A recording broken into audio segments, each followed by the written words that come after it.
hay unas confesiones en el Discord. Ah, sí, porque en el Discord abrimos confesiones anónimas.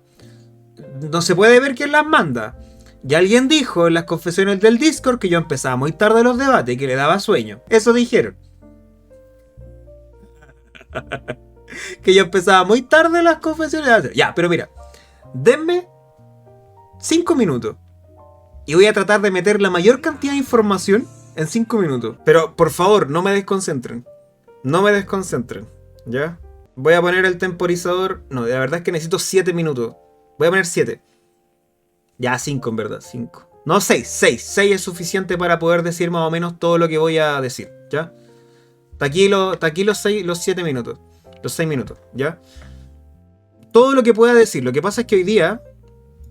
Mira, antes de empezar voy a poner solo emotes para no distraerme. Hoy día estuve estudiando un poco el presidencialismo, porque el libro de Juan Carlos... O sea, perdón.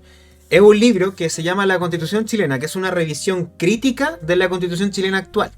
Y esa Constitución chilena está concordada por varios profesores y profesoras que participaron en la confesión de este texto. Entonces, en particular hoy día, leí el del presidente de la República y eso es lo que les quiero hablar hoy día.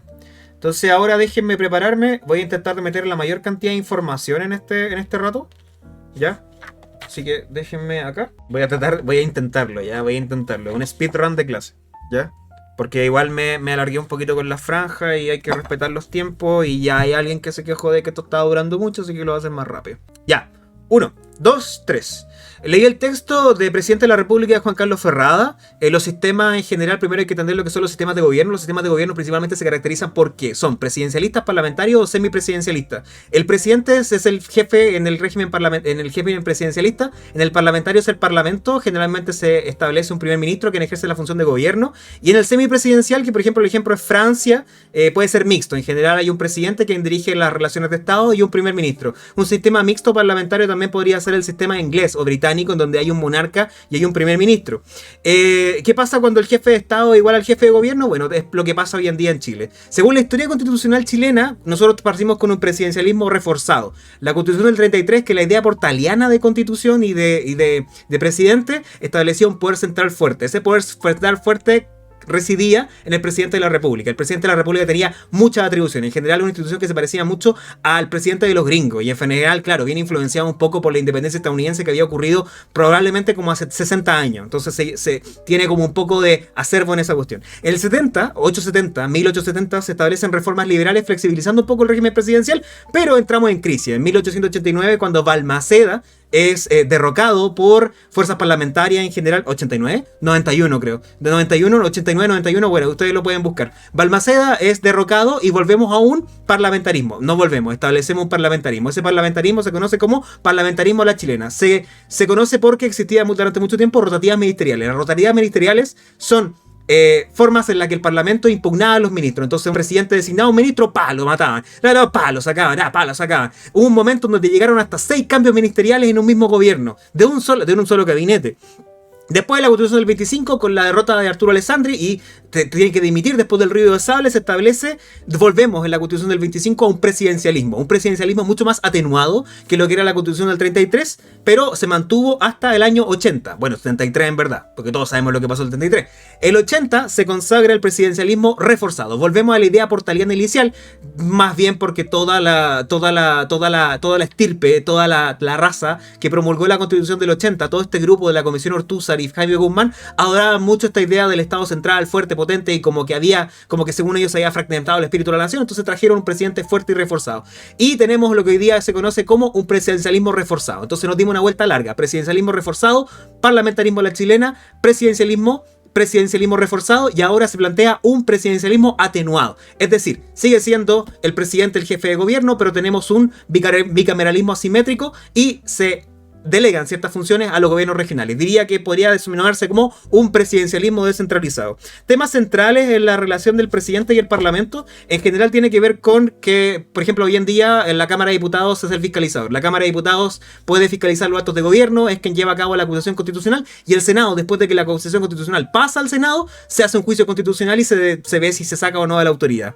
En la urgencia es una herramienta presidencial muy importante, porque ahora estamos hablando de por qué el presidente tiene tanto poder en este régimen de la Constitución Constitución del 80. Yo les voy a decir por qué. La urgencia, que es una herramienta la cual se ha utilizado para definir la agenda legislativa, el presidente llega y dice, ok, quiero que se hable esto en el Parlamento y se habla solo esto. Y si no se habla de eso, nos vamos a la chucha. Después viene que define la agenda legislativa y en general el Parlamento se ha dedicado a hacer, por así decirlo, un bosón de iniciativas presidenciales porque el presidente de la República tiene mucho poder, mucho poder, puede definir los proyectos de ley y tiene una infinidad de materias en la que se puede realizar.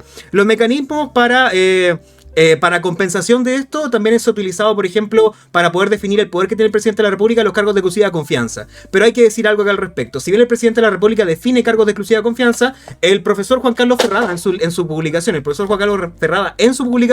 establece de que el presidente de la República, si bien tiene esta facultad para designar agentes de exclusiva confianza, hay personas que dentro de este régimen no son designadas por el presidente, sino que son designadas por diputados, senadores y personas de los ministerios y los subsecretarías. ¿Por qué? Porque se establecen que estos cargos de confianza ya no son de confianza del presidente realmente, sino que son de confianza de facto de las personas que están debajo de él y se utilizan para pagar favores políticos.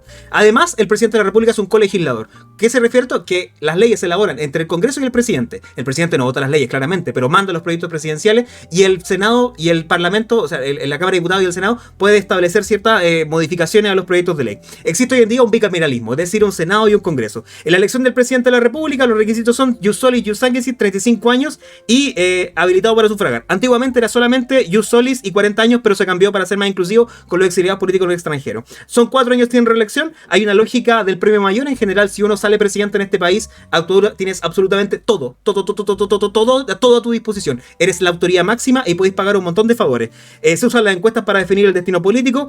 Los partidos políticos son lo principal agente de cambio. Hay primarias para poder definir al presidente y generalmente siempre hay expectación por un primer gabinete. Ese primer gabinete define un poco más cuál va a ser el carácter del gobierno. Han habido primeros gabinetes de todo tipo. En general los primeros gabinetes se definían como personas que estaban un poco más por la transición y se verían, por ejemplo, en el liderazgo del presidente Elwin. Elwin definió que los presidentes de partido y personas políticas integraran el gabinete. Después se ve pasando con Lago a la idea de, por ejemplo, el segundo piso, estas personas de confianza. En Piñera, por ejemplo, tenemos un gabinete que un poco más gerencial.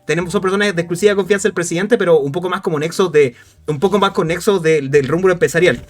Bachelet tiene una característica mucho más empática. En cuanto a las atribuciones presidenciales, tiene dirección del gobierno de materia institucional y no institucional. Los presidentes y sus personalidades, bueno, se las digo otro día. Y la actividad legislativa, un colegislador administrativamente tiene la potestad autónoma reglamentaria, que es muy importante, y también su potestad reglamentaria normal, y indultos, y puede nombrar ministros de la Corte Suprema, Banco Central en general, y han sido cargos que han sido criticados duramente por ser cargos que obedecen más bien a un premio político. Ya, listo. Solo quería hablar de ti. Vamos con síntesis.